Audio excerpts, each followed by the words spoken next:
Hello, beautiful people. Welcome to this episode of the Footnotes podcast. I'm your host, Bonisile.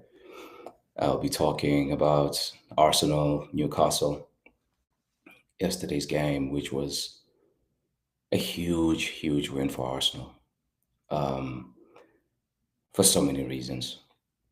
Those of us who do support the club will be lying if we didn't say there was concern going to St. James's Park, and especially when in the 14th minute, what happens is considering the number of bad decisions that Arsenal has had to put up with at the ground.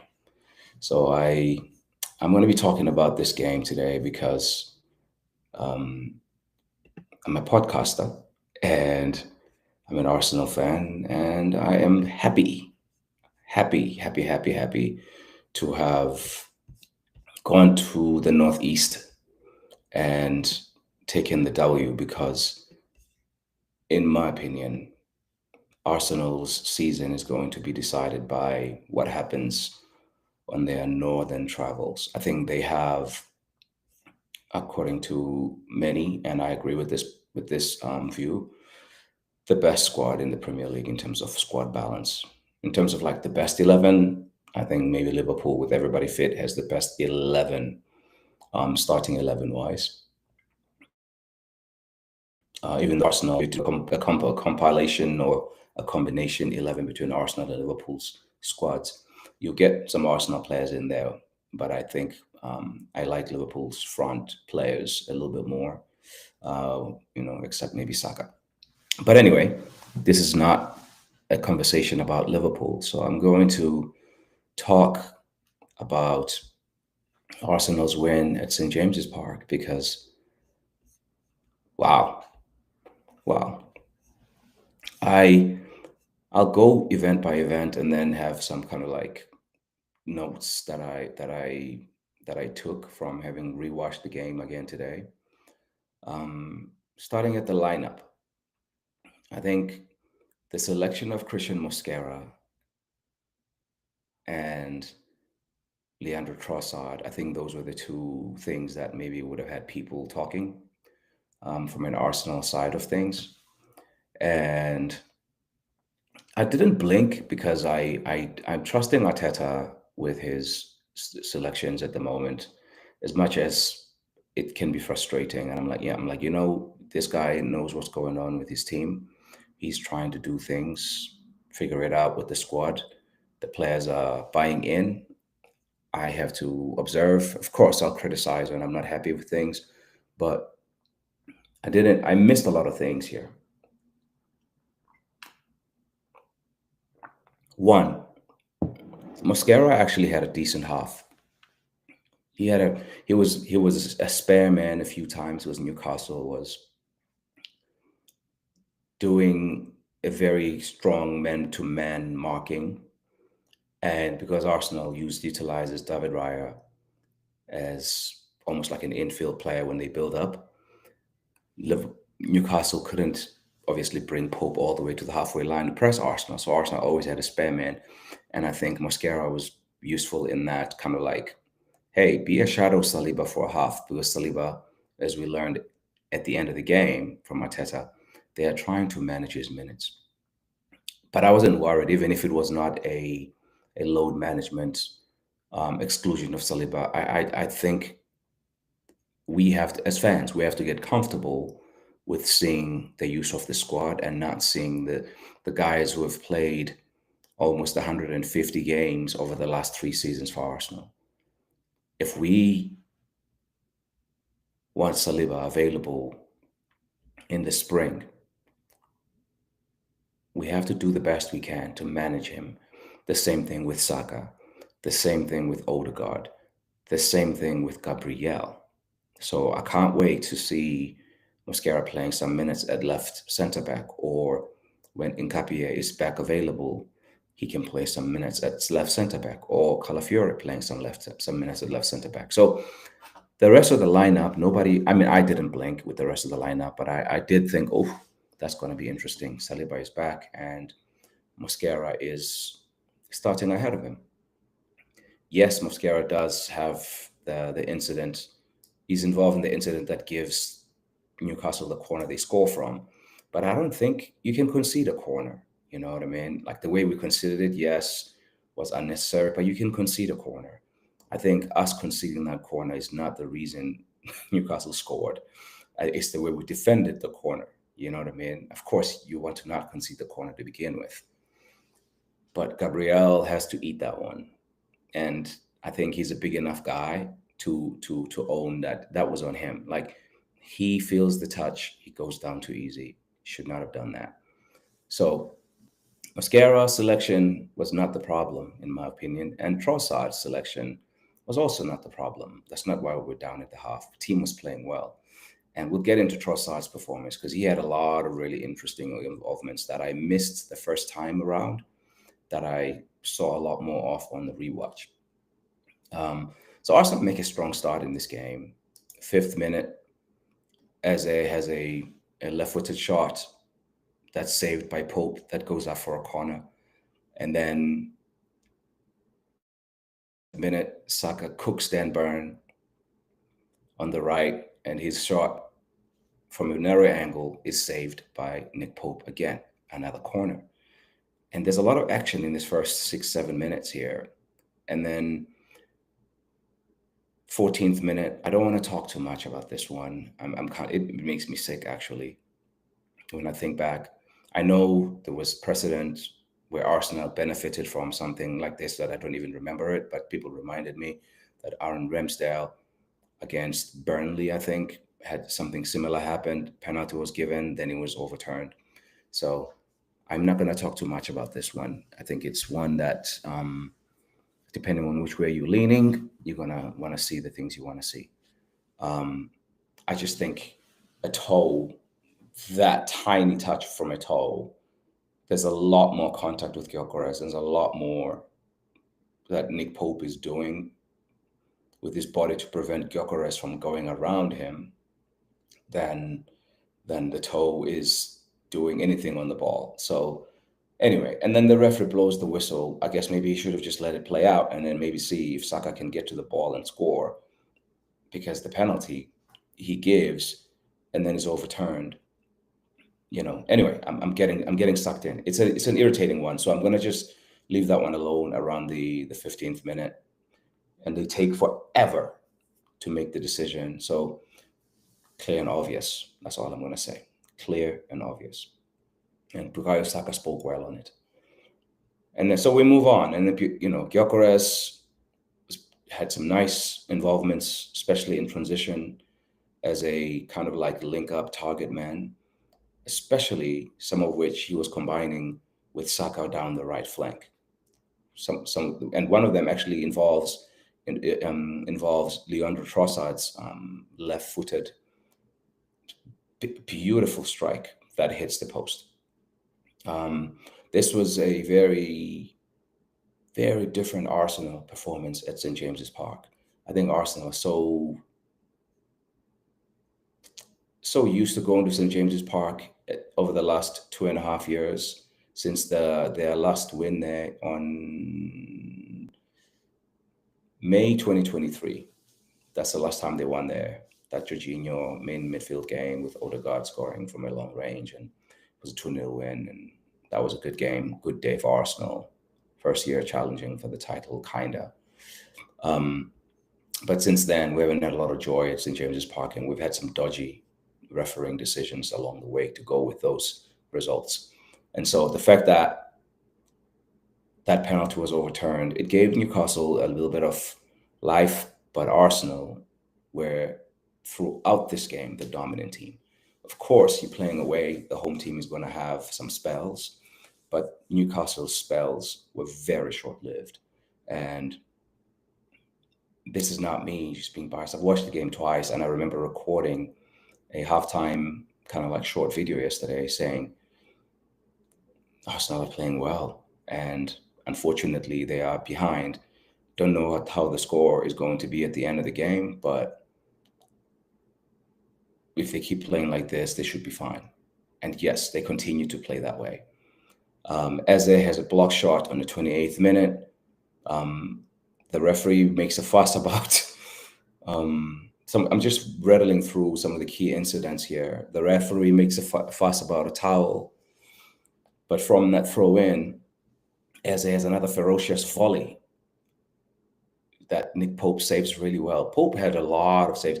If Pope doesn't have as good a game as he had in this game, Arsenal are 2-3 up maybe by halftime. Especially if you don't take away that penalty, because Gyökeres would have put it away.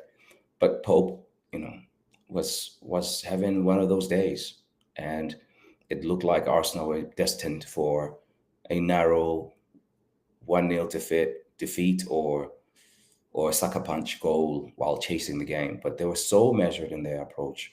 They kept playing the right way, and they kept finding ways to play through Newcastle.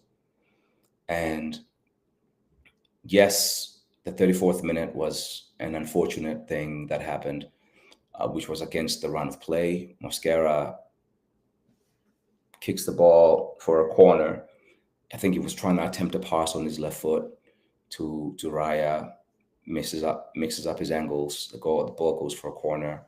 Gabriel does the flopping. Again, I'm not going to talk too much about that. I think that incident is going to be spoken about ad nauseum by many other people who watched this game. It's simple. Gabriel should have done better. You know, I think there was more of a touch on him in the Joel Linton game with that ghost Joe Willer cross, that ghost goal, so to speak, where, Anthony Gordon scores after Joel Linton puts hands on Gabriel's back. I think that was more. If there was ever going to be a foul between these two incidents, that one was a foul. This one is all on Big Gabby. They should have done better. Should have stood his ground. The ball is not even that high, so there would not have needed to be a height advantage for Voltemade. But Big Gabby did what he did. We moved. It did rattle us a little bit. The game gets a bit touchy between the 35th minute and halftime. Kind of wrote a note here that Jared Gillett is letting the game temperature rise a bit too much. Couple of hot tackles, including a few from Timber on Anthony Gordon, and Gordon doing bits to try and get people carded. But yeah, Trossard was drifting into the middle, which was a very interesting thing that I'll talk about a little bit. He was doing quite a lot of his heat map was actually showing that he played more on the interior. You do see touches on the left for sure, because that was his starting position. But him and Eze were playing almost as twin tens. He was coming so deep into the Arsenal half and into the middle. Sometimes he was standing between Rice and Zubimendi. He was playing in the left half space, kind of like zone 14 left side. And Eze was kind of like right leaning. And them two were always very close to each other and or Gyökeres. So he finds a way to play Gyökeres through, and the resulting shot again. Sorry, Gyökeres tried to chop the defender, but this little kid there, how do I say his name? He reads that moment really well, comes away with the ball, and Gyökeres doesn't get a shot. But that was one of the few moments where, having these little playmakers and runners play close to Gyökeres, I think that was one of the reasons Gyökeres had one of his best games for Arsenal. Actually, not one of his best games, his best game for Arsenal. He was doing a lot of linking up, nice little one-touch passes and spin to get the ball back. Between him and Saka, there were some really good combinations in transition. Having Gyökeres play closer to Leandro Trossard and Eze also was beneficial to him. And I think there's something there. I don't want to say Arteta stumbled onto something, because that's disrespectful to the planning that these guys do. But there's something there. I think maybe a lot of us fans were not, because I listen to a lot of other fans who do fan cams, AFTV, or some of the other ones. I try to listen broadly just to see what people are, am I seeing things differently to other people or whatever. And there was a lot of like, Trossard, Saka was poor. That front four was incredible in the way they played at St. James's Park.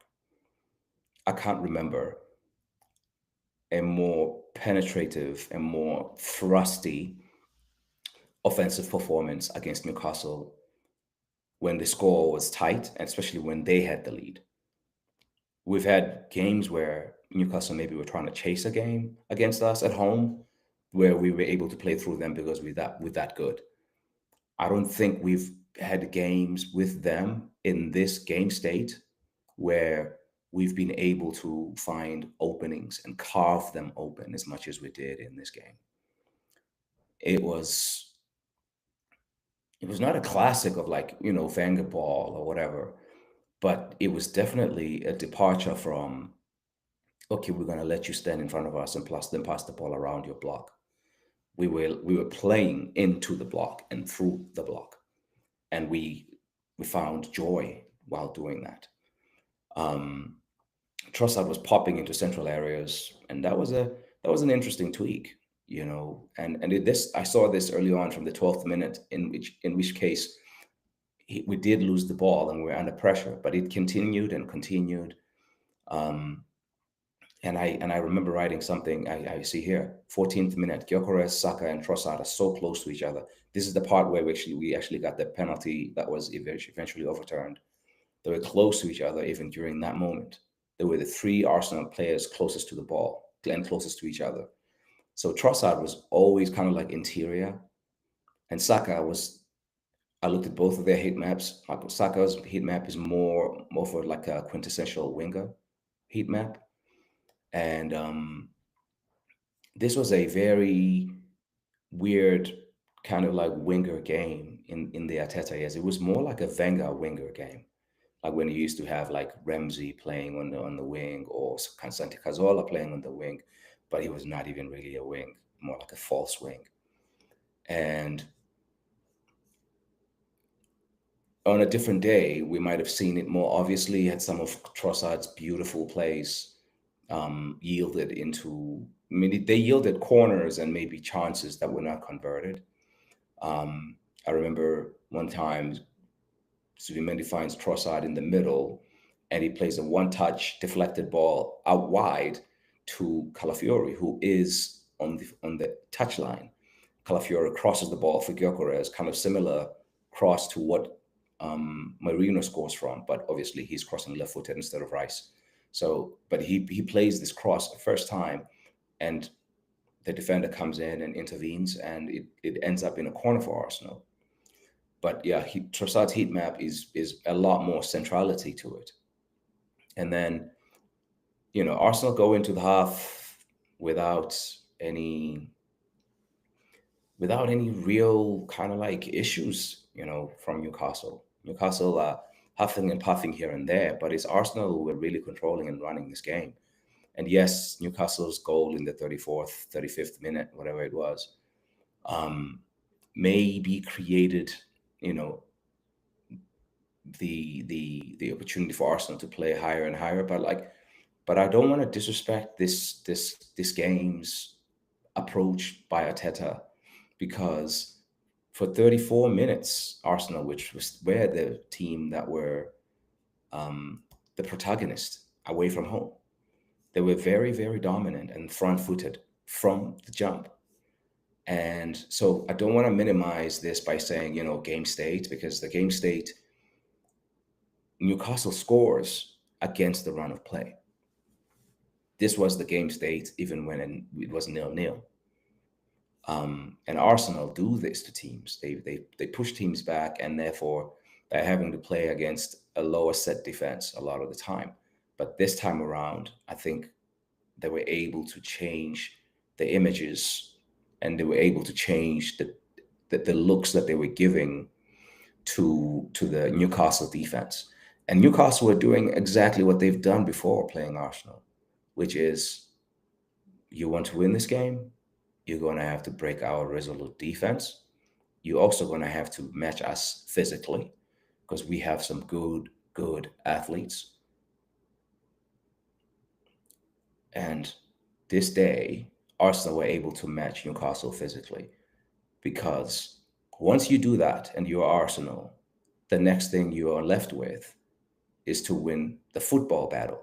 And I think more often than not, this Arsenal team out footballs Newcastle. Newcastle can win against Arsenal and against most top teams because they can usually bully you into submission, and they can make the game scrappy. They can make the game, you know, be stop start, stop start. They can make the game be the game they want, which is ball is in the air, ball is out of play, ball is in a set play kind of situation. They do that very well at Newcastle, and they lean into it, especially when it comes to these battles between Arteta and Eddie Howe.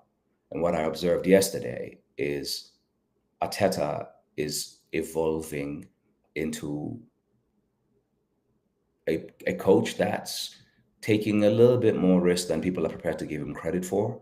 And yes, he's always going to be calculated with his risks. I don't think he's one who's is a gamble. I don't think Arteta gambles, right? He takes a calculated gamble or an educated risk or guess on certain things. And yeah, he's the kind of guy who doesn't take a piss without a plan. And so that's who we have. That's our coach. And yes, it can be irritating but I think any coach will be irritating if you've had him for 5 years and a bit. You know what I mean? Because familiarity breeds contempt, kind of thing. But I do think this day we saw Arteta give, because usually Howe has the control of these games. He's able to take the games where he wants them to go. And he tried and he did those things. And Arteta was like, okay, you're doing this, I'm going to do this. You're going to press us one man on man. Okay, I'm going to move Trossard into the center, right behind Gyökeres as a second number 10. Let's see if your right back is going to follow him or he's going to stay there. And then we're going to have a central midfield numerical advantage. Oh, you are not going to follow him? We're going to do that. You're going to follow him? Okay, then we're going to have a spare man over there. And it was just one of those like beautiful things that you get to observe as a fan who follows your team. And I can't lie, like I've never been more calm in the Arteta era watching Arsenal play at St James's Park. I haven't been more calm. And considering that we were trailing in this game from the 34th minute all the way to the 84th, 85th minute, that's different. That's different because a lot of the time when you're watching a game and your team is behind, there's a lot of angst and you get frustrated. And Newcastle tried to be frustrating, but they never really got a handle on this game. Not really. Even when they were in the lead, they never really got a handle on this game. And Arsenal's dominance continued into the second half. Yes, they had a few moments. Newcastle, there was a Joe Linton shot that went across the face of goal. There was but just blown for offside right at the beginning of the second half, where Voltemade gets played in and Saliba fluffs his clearance and Voltemade hits the post. Don't know if that would have been an offside if he'd scored, but that's what ended up being the case. They blew the whistle for offside as soon as that ball went over the bar, and we don't look at it again. But Trossard again, like, Zubimendi and him combine in the half space. Like, Zubimendi finds Trossard in the left half space. He looks up first time, crosses the ball crossfield towards Saka. Dan Burn intervenes, and then in the 60th minute, the Timber chance, like the header, is again Timber starts to play to Eze. Eze plays it to Trossard, who knocks it back for Zubimendi, who then plays it over the Newcastle defense, and Timber tries to head it in. That should have been an equalizer. That would have been a great goal, and that was the move of the game. That kind of showed we're still 1-0 down. That was the move of the game that showed me that this Arsenal team is feeling themselves. They were having themselves, and they were not afraid of Newcastle. They were showing Newcastle at their place, we're better than you. And I know Arsenal fans were hoping to see this away at Anfield, and they were hoping to see this at home last week to Manchester City. But maybe it's taking time for these guys to build these relationships, and maybe it's taking time for the coaching team to also understand the relationships, at the disposal that they have tactically, and what makes sense when and why. Um, but yeah, the Trossard performance, I think, is one that a lot of people will have missed because of what I'm only going off of what I heard people say after the game, and going off of my own experience. Like when I was watching the game at first, I totally didn't see. I was so drawn to Eze because like he's the new toy, and I saw the things that he was doing, but I didn't see the help he was getting from Leo, and how Leo was creating space for him too. And I think we should do this more often, and I think we should do Eze and Odegaard in the same midfield more often too,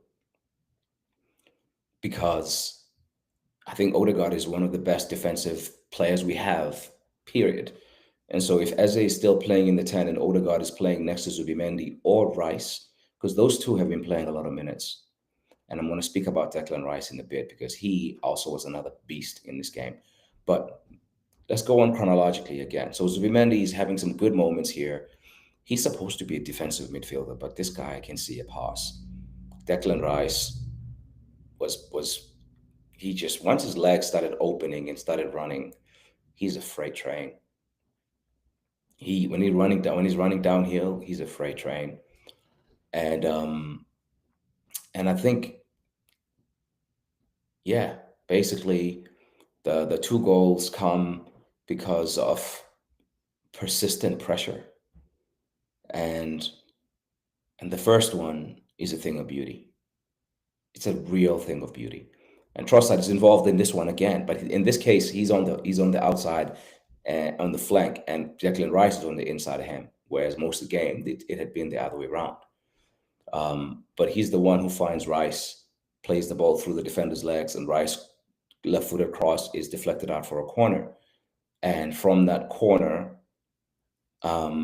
we create a bit of extended pressure on Newcastle, and just before that, again, Odegaard plays a pass that breaks through two defensive lines for Miles Lewis Skelly.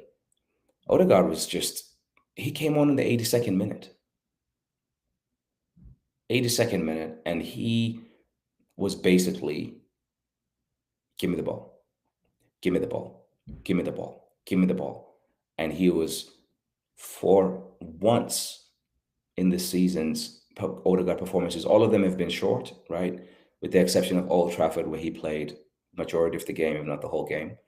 Don't know if he came off in that game, but he played a lot, and he was one of our better performers, but caught some stick from fans because he held on to the ball a bit much. And he does do that. I'm not going to defend that. But in this game, he was making early decisions. He was letting the ball go, and he looked $1,000,000.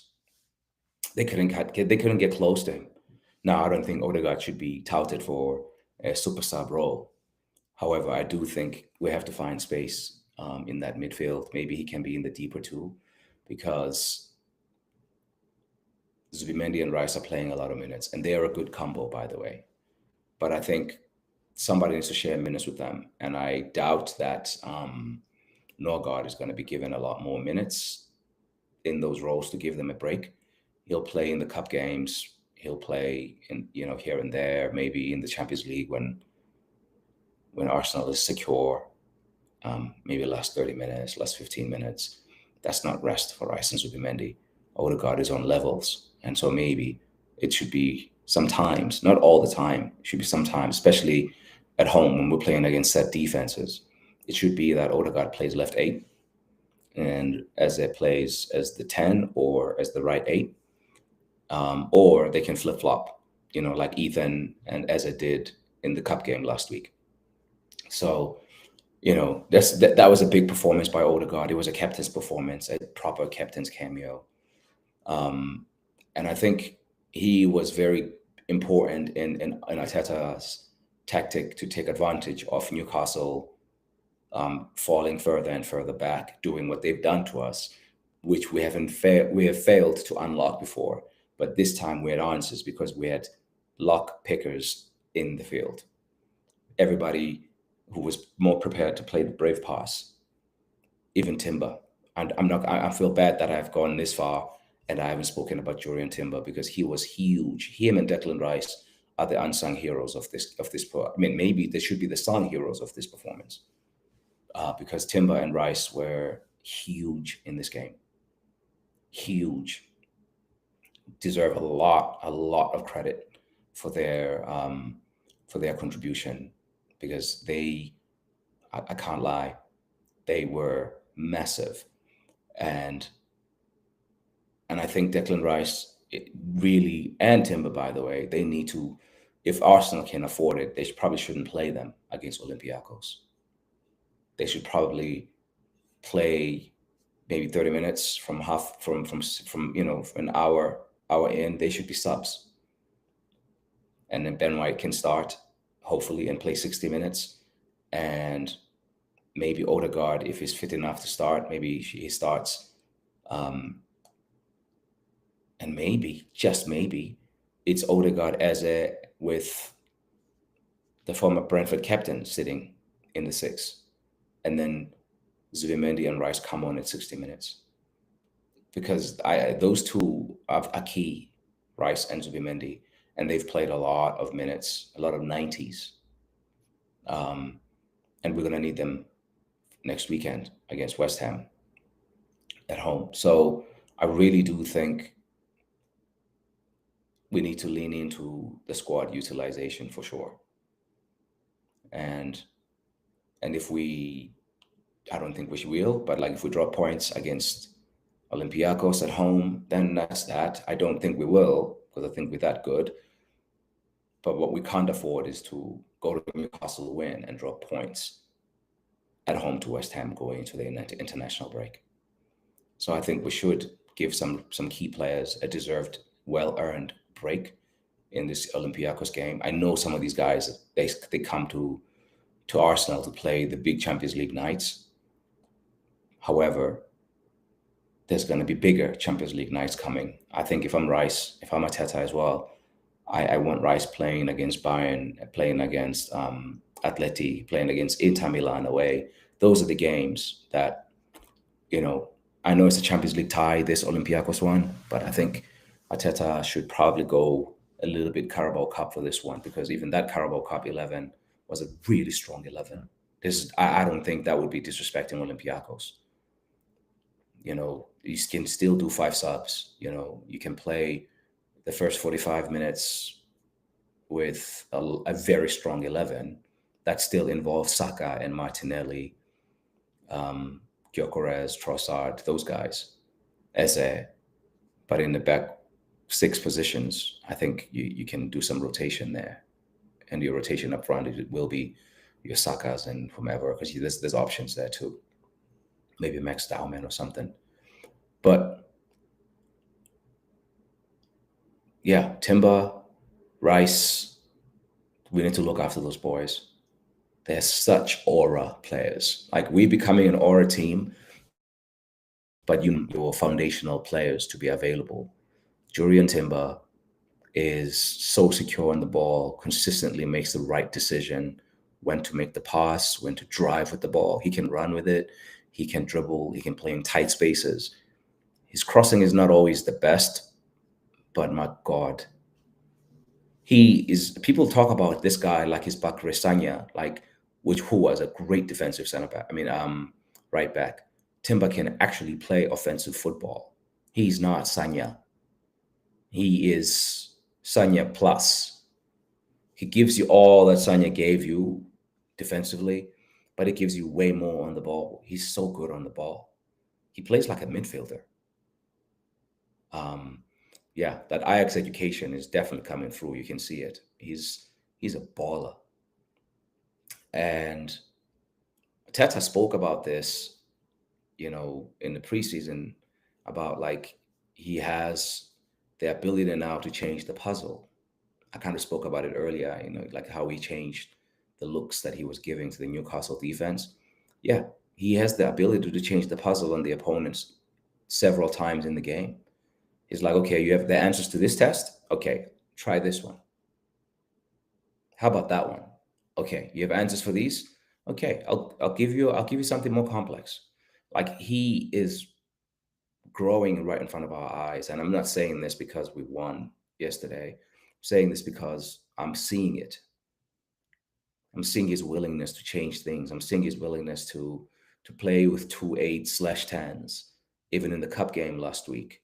Yes, it did look a little constipated, but he's trying things out. He's all the things people wanted to see Ateta is doing. They may or may not be executed well, but he's doing these things.